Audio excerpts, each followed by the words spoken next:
Hi friends, അപ്പോൾ നമ്മൾ ഇന്നൊരു അച്ചാറാണ് ഉണ്ടാക്കാൻ പോകുന്നത്. വാഴപ്പിണ്ടി, വാഴക്കാമ്പ് എന്നൊക്കെ പറയും. ഞങ്ങൾ കാമ്പ് എന്നാണ് പറയുന്നത്.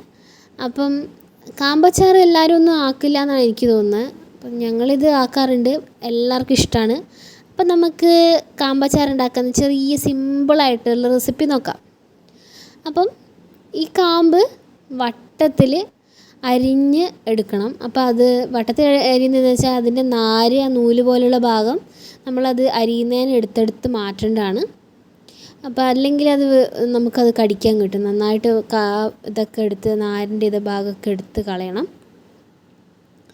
അപ്പോൾ നന്നായിട്ട് വട്ടത്തിൽ അരിഞ്ഞെടുക്കുന്നുണ്ട്.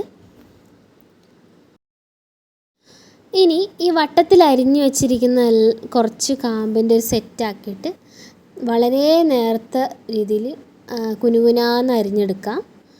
നമുക്ക് ഒരുമിച്ച് കുറച്ച് അടുക്കടുക്കായി വെച്ചിട്ട് അരിഞ്ഞെടുക്കാവുന്നതാണ്. കുനുകുനാന്ന് അരിഞ്ഞ് നല്ല വൃത്തിക്ക് അരിഞ്ഞ് വെക്കുക.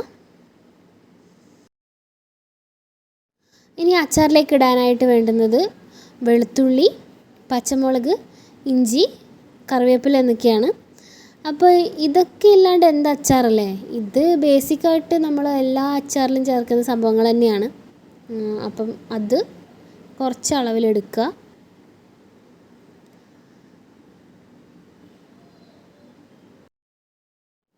ഇത് നമ്മൾ നേരത്തെ അരിഞ്ഞു വെച്ചിരിക്കുന്ന കാമ്പ് നന്നായിട്ട് കഴുകി അതിൻ്റെ വെള്ളമൊക്കെ നന്നായിട്ട് ഊറ്റി പിഴിഞ്ഞെടുക്കേണ്ടതാണ്. വെള്ളപ്പറ്റ് ഉണ്ടാവാൻ പാടില്ല. അപ്പം നല്ല രീതിയിൽ കഴുകി വാരിയെടുക്കുകയാണ് ചെയ്യുന്നത്. അതിൻ്റെ കറയൊക്കെ ഉണ്ടാവും, അതൊക്കെ ഒന്ന് പോകാൻ എന്തെങ്കിലുമൊക്കെ ഒന്ന് ക്ലീൻ ആവാൻ വേണ്ടിയിട്ട് കഴുകിയെടുക്കുന്നത് നല്ലതാണ്. അപ്പോൾ നന്നായിട്ട് കഴുകിയെടുക്കുക. ഇനി നമുക്ക് അച്ചാർ ഉണ്ടാക്കാൻ സ്റ്റാർട്ട് ചെയ്യാം. അതിനായിട്ടൊരു ചീനച്ചട്ടിയിൽ കുറച്ച് ഓയിൽ ഒഴിക്കുന്നുണ്ട്. നമുക്ക് വെളിച്ചെണ്ണയിൽ ഒഴിക്കാം. വെളിച്ചെണ്ണ ആണ് നല്ല ടേസ്റ്റ് ഉണ്ടാവുക. ഓയിൽ കുറച്ചുകൂടി ഹെൽത്തി ആയിക്കോട്ടെ എന്ന് വിചാരിച്ച് ഉപയോഗിക്കുന്നതാണ്. ഞങ്ങളിവിടെ സൺഫ്ലവർ ഓയിലാണ് മെയിനായിട്ട് ഉപയോഗിക്കാറ് വെളിച്ചെണ്ണേനേക്കാളും. പിന്നെ അതിലേക്ക് കുറച്ച് കടുക് എടുത്തിടുക. പിന്നെ അതിലേക്ക് കറിവേപ്പില ഇടുക. പിന്നെ നമ്മൾ നേരത്തെ ചോപ്പ് ചെയ്ത് വെച്ച വെളുത്തുള്ളി ഇടുക. അതിൻ്റെ കൂടെ തന്നെ നമുക്ക് ഇഞ്ചിയും കൂടി ഇടാം. പിന്നെ അതിൻ്റെ കൂടെ നമ്മൾ കുഞ്ഞായി അരിഞ്ഞു വെച്ച പച്ചമുളകും കൂടി ഇട്ട് കൊടുക്കുന്നുണ്ട്. എല്ലാം ഒരുമിച്ചാണ് ഇടുന്നത്.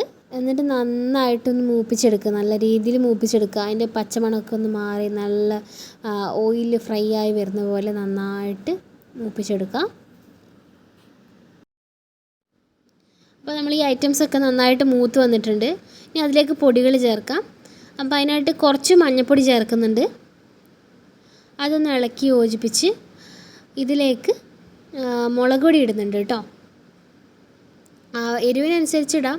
ചിലർക്ക് എരിവ് നന്നായിട്ട് ഇഷ്ടമുണ്ടാവും, ചിലർക്ക് കുറച്ച് മതിയായിരിക്കും. അപ്പോൾ നമ്മുടെ പാകത്തിന് നമുക്ക് എരിവിട്ട് കൊടുക്കാവുന്നതാണ്.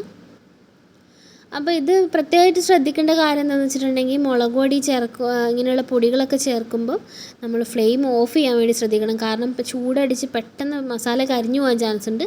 അപ്പോൾ അതിനായിട്ട് കുറച്ച് വെക്കണം, അല്ലെങ്കിൽ ഓഫ് ചെയ്ത് തന്നെ വെക്കണം. അപ്പോൾ ഇനി അതിലേക്ക് ഇടുന്നത് അച്ചാർ പൊടിയാണ്. അച്ചാർ പൊടി ഇല്ലെങ്കിൽ കായം, ഉലുവ ഇതൊക്കെ വറുത്ത് പൊടിച്ചിടാൻ പറ്റുന്നതാണ്. അപ്പോൾ അച്ചാർ പൊടി ഉണ്ടതുകൊണ്ട് അച്ചാർ പൊടി ഇടുന്നുണ്ട്. ഇനി നമ്മളിത് തീ ഓഫ് ചെയ്തിട്ടാണുള്ളത്. അപ്പോൾ നന്നായിട്ട് വഴച്ചാൽ അതിൻ്റെ പച്ച മണമൊക്കെ ഒന്ന് മാറി ഒന്ന് മൂത്ത് വരുന്ന വരെ നമ്മൾ ഇളക്കി കൊടുക്കുന്നുണ്ട്. ഈ ഒരു സമയത്ത് നമുക്ക് തീ കത്തിക്കാവുന്നതാണ്. ഇനി നമുക്ക് വേണ്ടുന്ന അളവിൽ ഉപ്പ് ചേർത്ത് കൊടുക്കാം.